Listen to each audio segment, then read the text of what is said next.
आज हम सेक्शन 43 पढ़ेंगे। उसमें भी कुछ बहुत ही इंपॉर्टेंट चीज़ है जो हम पढ़ेंगे। छोटा रखेंगे वीडियो, उसको 41 से भी थोड़ा बहुत कनेक्ट करेंगे, ज़्यादा लंबा नहीं। ठीक है, तो फिर हम देखते हैं कि 43 क्या बोलता है। प्राइवेट पर्सन का अरेस्ट बोलता है एंड उसका प्रोसीजर बोलता है कि अरेस्ट का क्या होगा।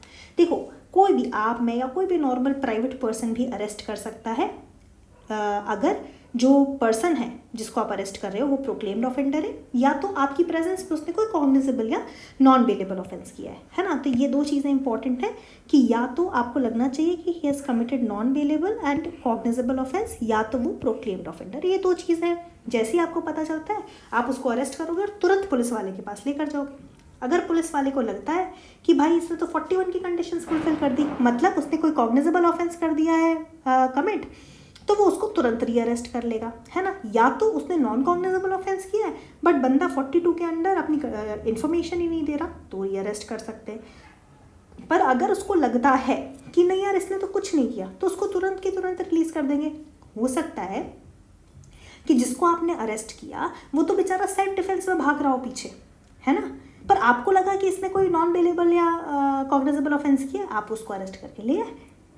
ठीक है, तो उन केसेस में पुलिस उसको तुरंत रिलीज करेगी और फिर ये बात हो जाएगी कि आपने, अब मान लो हर इंसान को तो नहीं पता होता, इसमें लिखा हुआ है ना कि non bailable and cognizable offence, तो नॉन बेलेबल,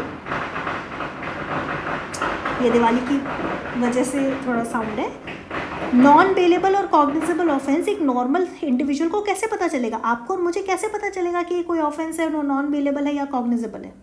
तो अगर मान लीजिए if I am arresting somebody, how will I know that it is a cognizable, he is committed a cognizable और नॉन बेलेबल ऑफेंस।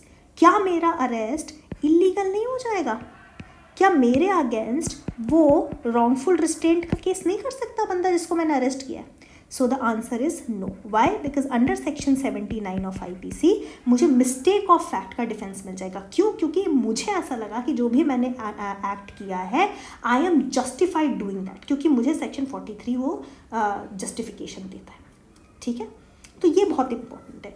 दूसरा ये बोलता है if there is reason to believe. अच्छा, अगर लगता है पुलिस वाले को कि भाई ये जो सेक्शन 41 का केस बन रहा है, अब सेक्शन 41 क्या बोलता है क्विकली हम समझेंगे। सेक्शन 41 बोलता है कि कॉग्निजेबल केसेस में, सेक्शन 41 कॉग्निजेबल केसेस की में अरेस्ट की बात करता है और 42 नॉन कॉग्निजेबल केसेस में अरेस्ट की बात करता है।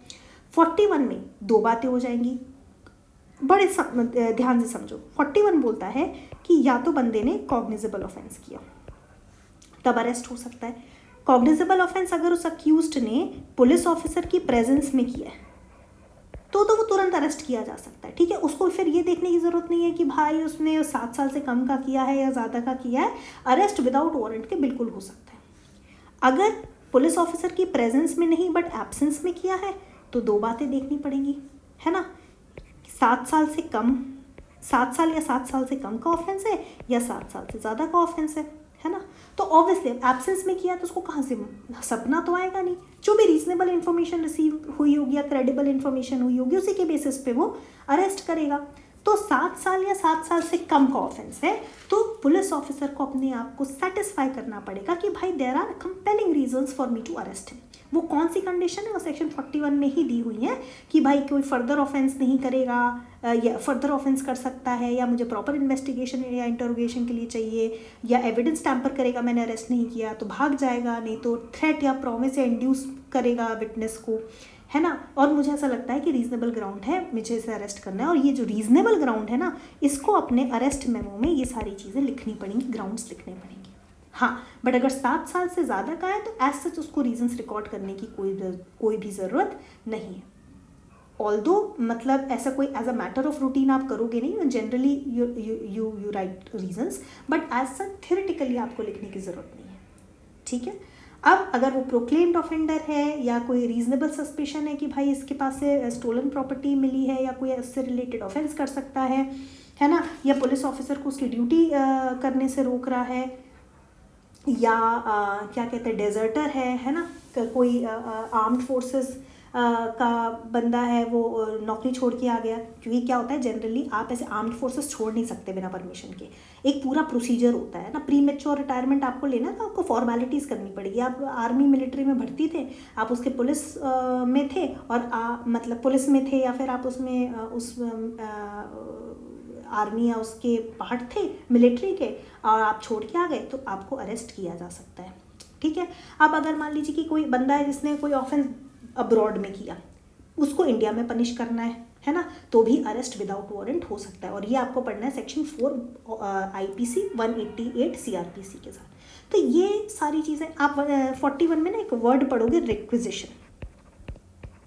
ये समझ लो रिक्विजिशन क्या होता है। रिक्विजिशन मतलब रिक्वेस्ट मान लो, है ना, कि अगर मैं पुलिस ऑफिसर हूँ यहाँ पे एक जुरिस्डिक्शन में, मुझे किसी अक्यूज को दूसरे जुरिस्डिक्शन में करना है, तो मैं एक रिक्विजिशन भेजूंगी फैक्स के द्वारा, या किसी भी एक रिक्वेस्ट भेजूंगी उस पुलिस ऑफिसर को कि भाई मुझे वो आप अरेस्ट वहाँ कर दो। मैं उस जुरिस्डिक्शन के पुलिस ऑफिसर को रिक्वेस्ट करूँगी कि मेरे लिए उस बंदे को आप अरेस्ट कर दो, है ना।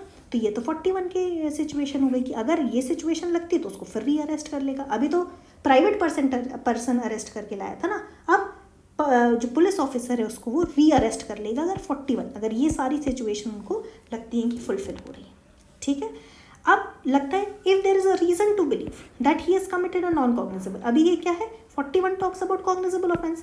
यहाँ पे अगर लगता है कि नॉन कॉग्निजेबल ऑफेंस है, बट फिर वही वो 42 वाली कंडीशन कर रहा है ना, अपना नाम बता रहा है या अपनी डिटेल्स प्रॉपरली नहीं दे रहा है, देन इन दैट केस उसको अरेस्ट किया जा सकता है। बट अगर जैसे ही वो अपने नाम पता बताता है या लगता है कि नहीं यार उसको 41 में डील नहीं करना है, ठीक है, या कोई सफिशिएंट रीज़न नहीं है कि उसने कोई ऑफेंस किया है, तो उसको तुरंत के तुरंत छोड़ दिया जाएगा। अब मान लो कि उसको लगा कि यार कोई ऑफेंस नहीं किया है, बट प्राइवेट पर्सन ने कर दिया था उसको अरेस्ट, तो प्राइवेट पर्सन की कोई रिस्पॉन्सिबिलिटी नहीं बनेगी, क्योंकि उसको 79 IPC में डिफेंस मिल जाएगा।